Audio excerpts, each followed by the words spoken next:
Hello mga tea! Tara, samahan niyo ako ngayon sa sosyal na izakaya. For today's video, kasama nga natin ulit si Yuria at itong kaibigan naming Japanese na si Aya. Hello mga tea! Tara!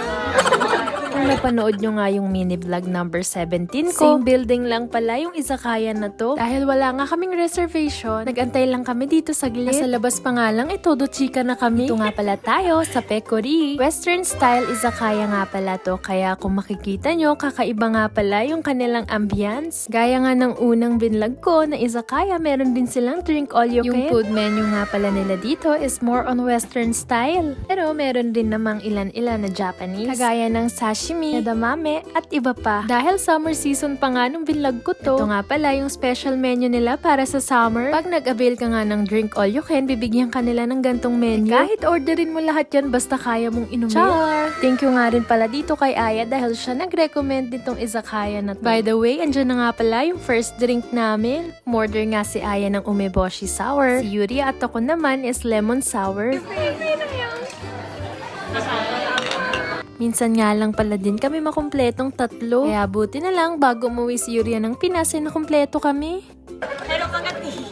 At ang nakakatuwa pa sa izakaya na to, may pa-free sila na ganto. Syempre, kailangan natin yan i-taste test. Nung nakita ko nga to, hindi naman ako masyado nag-expect dahil wala nga kulay. Pero nung tinikman ko nga, masarap pala. Sabi nga ni Yuri, ay try ko na meron ito. At totoo nga, lalo siyang sumarap. Umorder din pala kami ng salmon calpacho, pati nitong camembert cheese fry. Sabi nga nila, nagbablog ako, kaya ayan, mag-cheers daw kami. Natapon naman yung isa. Pero sabi nga ni Yuri, wala pang 5 minutes, okay pa yan. Char! At chika ko lang din sa inyo, kakadating pa lang yan, kinain na namin, kaya ayan, nagkanda paso-paso kami.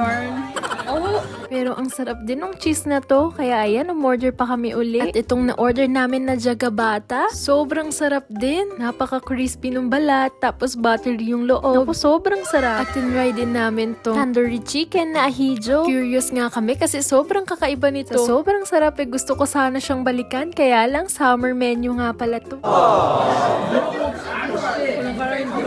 May kasama nga rin pala siyang bread. Narinig nyo ba? Sobrang crispy, diba? Kahit napapaso-paso na nga si Yuria, hindi niya pa rin tinitigilan dahil ang sarap nga. Mukhang nakalimutan na nga namin na izakaya yung pinuntahan namin at hindi restaurant. Paano ba naman yung quality ng pagkain nila? Yung pang restaurant talaga.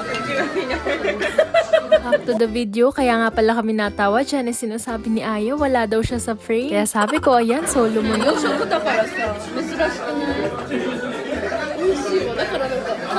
Ita-translate ko na nga sa inyo guys. Sabi ko nga, ang bihira ng gantong western izakaya dito sa Japan. Sabi naman ni Yuria, oo nga kaya ako na-impress. O diba vlogger na, translator pa. Char! At dahil medyo nabubusog na nga ako, nag-CR na ako. Nagulat naman ako sa CR nila. Grabe. Napakaganda at sobrang linis. Kaya ayan, napaselfie ako dyan. Di ko nga kinaya dahil sobrang kompleto nila. May cotton bud, eyelash curler, lotion, tissue, nail cutter, hair dryer, 2-in-1 hair iron, at syempre meron ding mouthwash. Sobrang level up talaga ng CR nila. Kailangan natin mabawi yung binayad natin sa drink all you can. Kaya pagbalik ko, order agad ako ng drinks. Hindi ko na nga na-vlog lahat pero ayan, medyo tinatamaan na nga ang friend natin na si Aya. Order na naman pala ulit kami ng pagkain. Order nga kami ng prosciutto. Tama ba? Ang hirap kasi ng pronunciation. Sabi sa inyo, hindi to izakaya, mukbangan pala. Char!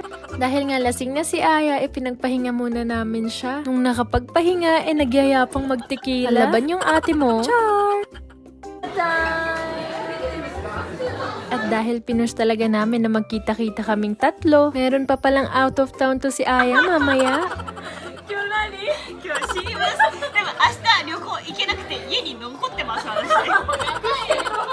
Sabi niya nga dito baka hindi na siya makapunta sa trip niya at baka maiwan na lang siya sa bahay kasama yung aso niya na si Kusuke.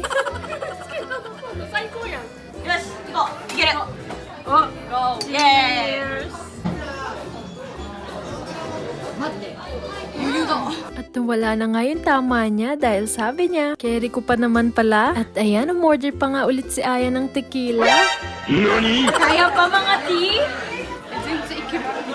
Kaya pa tea? Kaya ka na. Oh!